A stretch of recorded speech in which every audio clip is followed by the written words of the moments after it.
સિદ્ધપુર શહેરમાં આદિવાસી ભીલ ગુજરાત સંગઠન એજીએસ પરિવાર તરફથી વિનામૂલ્યે ચોપડાનું વિતરણ. આજરોજ સિદ્ધપુર શહેરમાં નવા ભીલવાસ ખાતે આદિવાસી ભીલ ગુજરાત સંગઠન એજીએસ પરિવાર તરફથી વિનામૂલ્યે ભીલ સમાજના બાળકોને ચોપડા આપવામાં આવ્યા.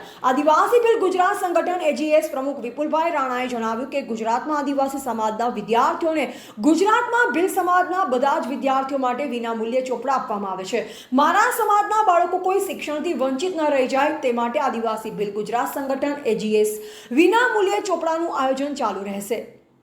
આ સાથોસાથ એજીએસ પ્રમુખ વિપુલભાઈ રાણાએ મારા ભીલ સમાજના બાળકોને આઈએએસ આઈપીએસ અધિકારી ઊંચા સ્થાન પર દેખવા માંગુ છું. આ મારું એક સપનું છે કે મારા ભીલ સમાજના બાળકો અભ્યાસ કરી ઊંચા સ્થાન પર જાય તો મારું સપનું પૂર્ણ થાય તેવી આશા રાખું છું.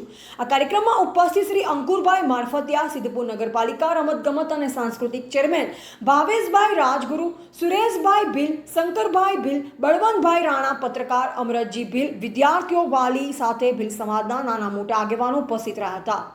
ધ ગુજરાત લાઈવ ન્યૂઝ સાથે રિપોર્ટર મક્ષી ઠાકોર, સિદ્ધપુર.